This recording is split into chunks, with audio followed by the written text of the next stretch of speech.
No fun having you back on stage, man. It's so great. You gonna play drums, Richard? Yes, we're going to do a little something before we get worked up. Well, later. I'll save it. Thank you, brother. Oh, guys, pleasure.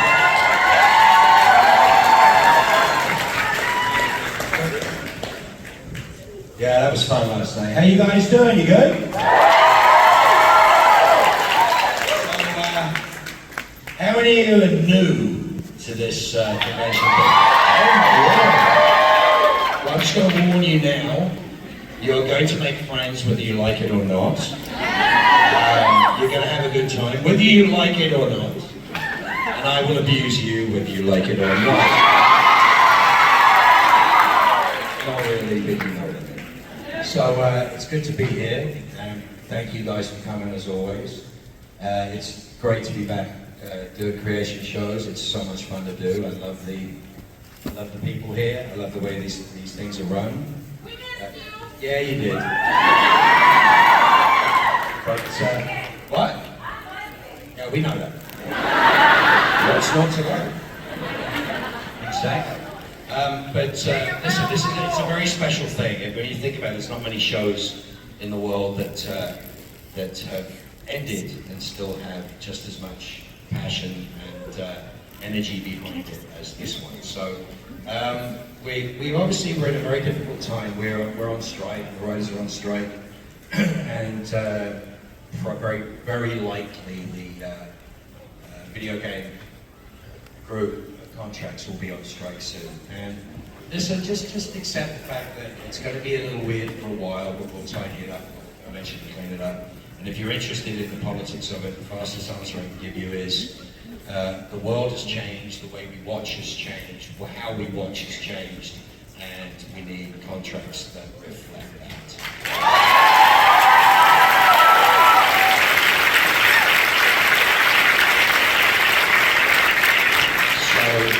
Unfortunately, what that means is that you can ask me about working with tall people, but you can't really ask me about episode 23, season 8. You know what I'm saying? But we'll bear with that. We'll get through this, and sooner than you know, we'll be back to what's it like working with me? I can't wait. How excited I am for your new questions that I've never heard before. But I love to see your happy smiling faces. It makes me. There's a lot of people I know here. I've seen you over the years, and as I said, a lot of you are new, so welcome, enjoy. Sit down. You're late. Did you bring a note? But sit down. Stop trying to be clever. You don't have a microphone, I do.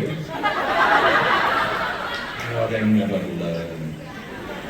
Who's first? You're first. Speak. Well, I can't hear you. So?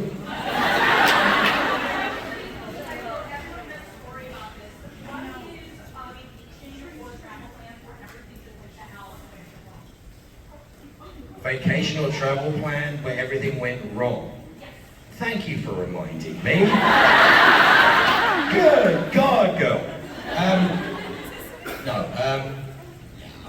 remember I was playing in a band called the Barracudas in very early 80s. And we were very well known in France. We couldn't get arrested in England. We were literally, and we were very well known in France. And so I had a girlfriend who had in England it's a very weird thing to have. It was 1971, fake woody-sided Ford Gran Torino station wagon. And it was actually really cool because it was in England.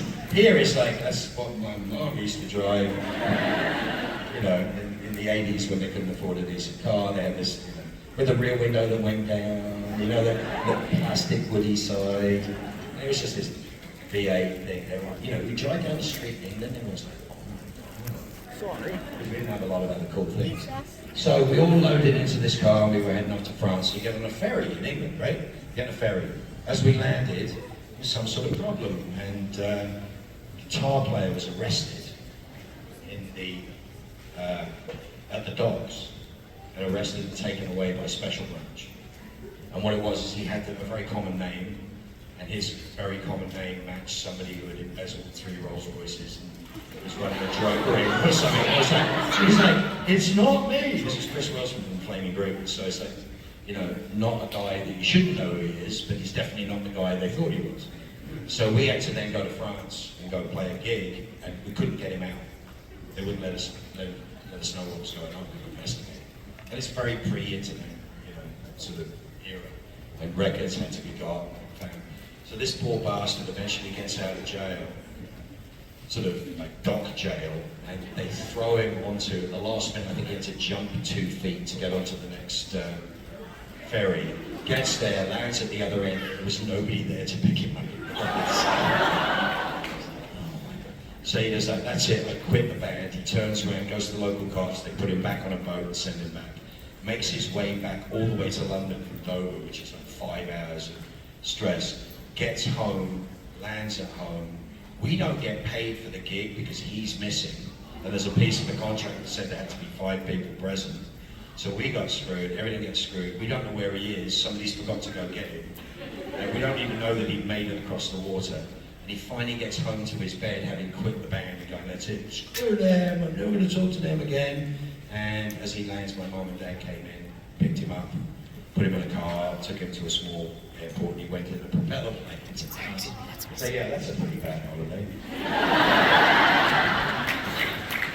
It's about the only way I can do it. Yeah, okay, what do you want?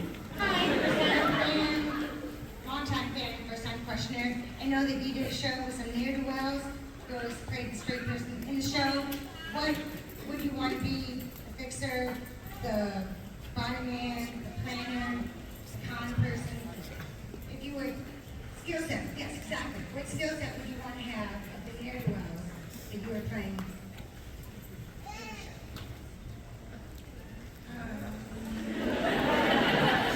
Sorry, my skill set is not enough for you. Am I not all encompassing, all powerful, and magnificent?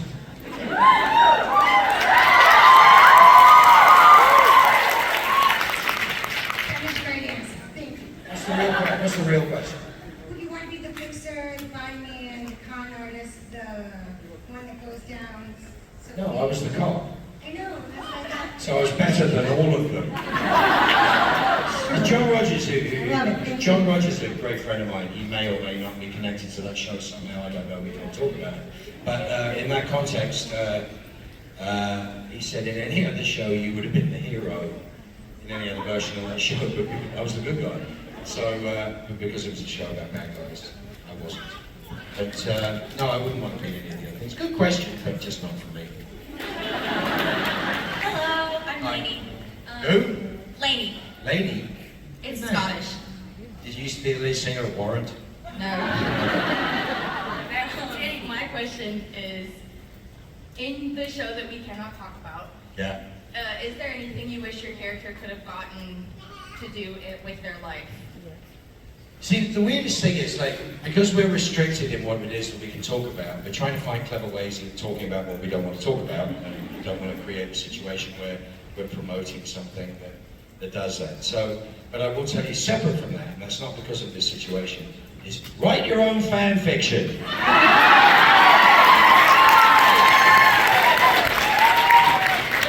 I told you guys, I went to a convention in Germany. No, I think it was in Austria, and they gave me, the girl gave me a T-shirt, and she had printed on the front, write your own fan fiction, and on the back was the best word you could ever have across the shoulder blades. It works perfectly in situations like this, which is next. Hi Mark, my name is Adam. I just wanted to make a statement. Your work has brought me a tremendous amount of joy in my life, and you're the favorite part of anything you're in. My favorite part.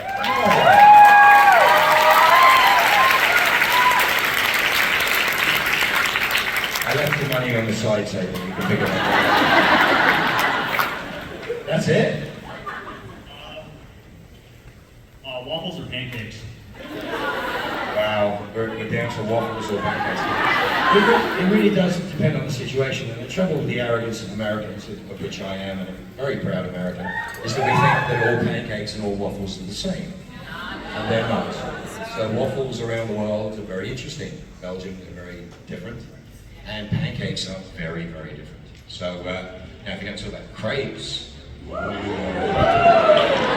yes, but only with a little butter, lemon juice, and powdered sugar. Now, does that mean I don't like biscuit with maple syrup and butter? No, I love all those things. It's a bit weird when you start adding bacon and stuff, but no, it does. This is the Midwest, you know. This is the upper Midwest. It's like you have bacon with everything. Can I get a Coke with bacon?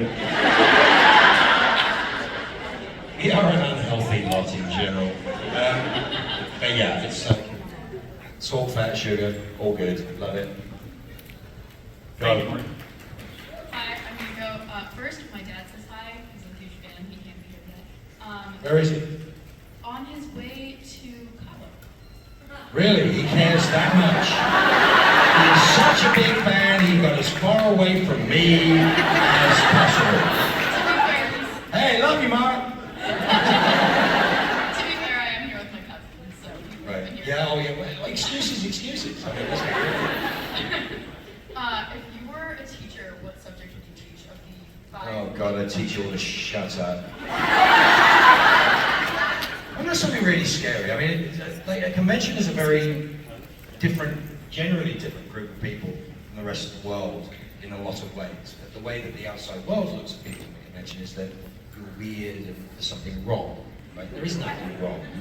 But what it is I found in general that people who go to events like this tend to be reasonably well educated, some of you, genuinely, reasonably well read, very tolerant, which is fascinating to me, from many, many different walks of life, because this seems to be the great leveler, right? This is the great leveler. It doesn't matter what you are or what you do or who you love or any of those things that seem to be important to that.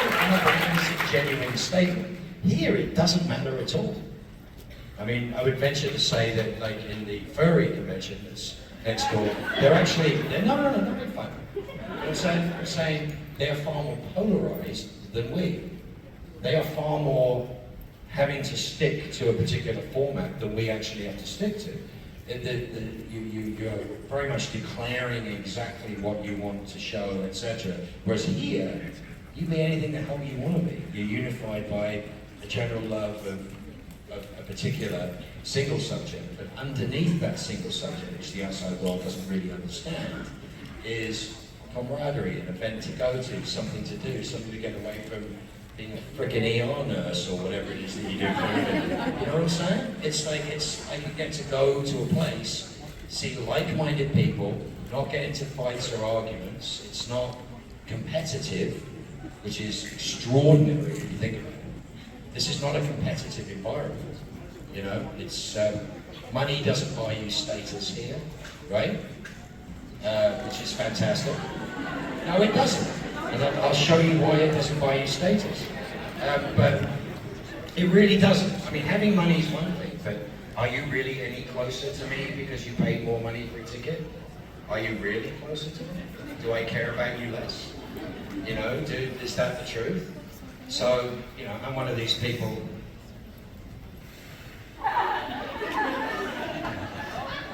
Make your mind up!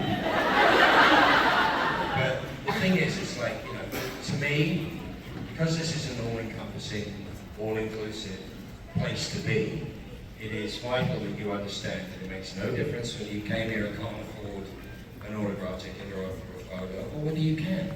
It's the fact that you get to be here, we get to celebrate together. It's another reason why we have the Saturday Night Special, because it's an event that we can all enjoy.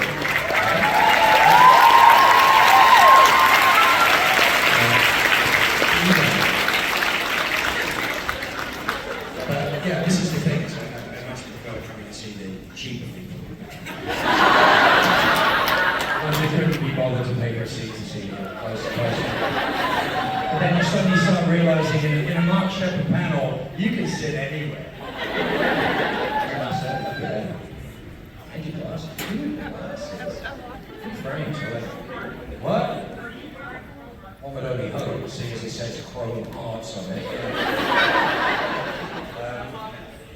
Thank you. But yeah, so listen, so understand, yes, this is a difficult time because we can't talk about the things that make it easy for us to have a chat about something funny or whatever. But we'll get our way through this, and it should only be a matter of weeks or so before we're allowed to go back to say, I'm not promoting my previous employers. What I'm actually doing is sharing my memories of my existence. And once we get that ironed out, it's going to be right?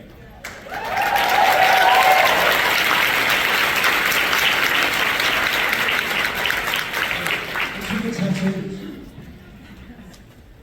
You're a weirdo? Because you have tattoos. It's like the most normal thing in the world. I don't understand people who get tattoos. I never understood why people get tattoos. Why do they get tattoos?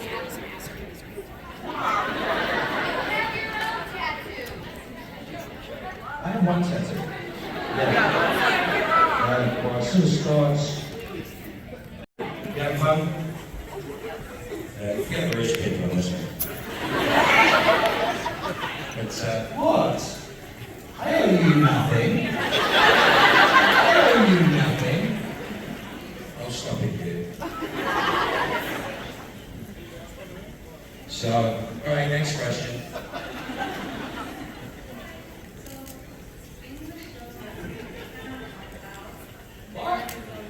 What? Speak up! So in the show that we are not allowed to talk about, there Yes. is a line that a certain character says that goes something like, I deserve to be loved. Yes. I was wondering if you would happen to know kind of like the, like,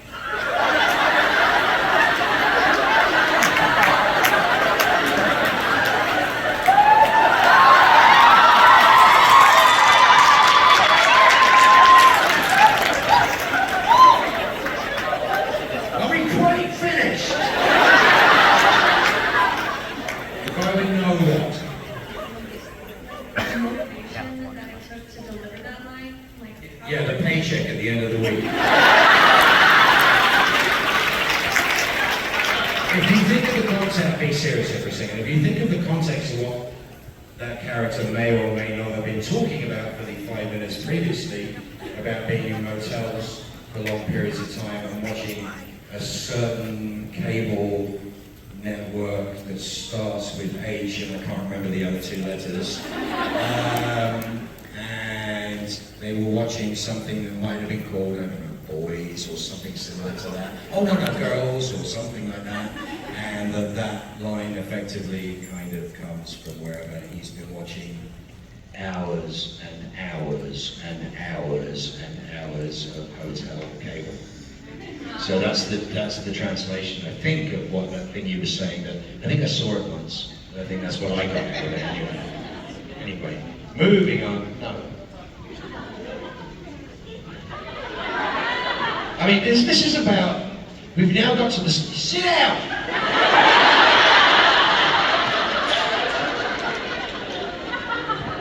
You are not 19 or 18. You're not 19. I mean, how have we got to the stage where you literally can put 2 dots and a V on something and it represents? Whose is this?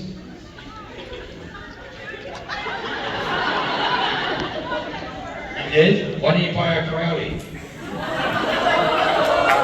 What? They were sold out. Oh, I like it. You gotta buy it like big. It's a good thing. Here's the next question. Me. Oh, cool, I can come terrorize you next. I'm over here. I'm really good. You know why? You fall over, 500 people come and pick you up. And then somebody who's smart will go, stand back and give us some room! Best place to have a panic attack? Convention. Absolutely, right? I've had like 7. Well, now you're just showing off. My question is actually, I've been asking a bunch of people the same question so I can...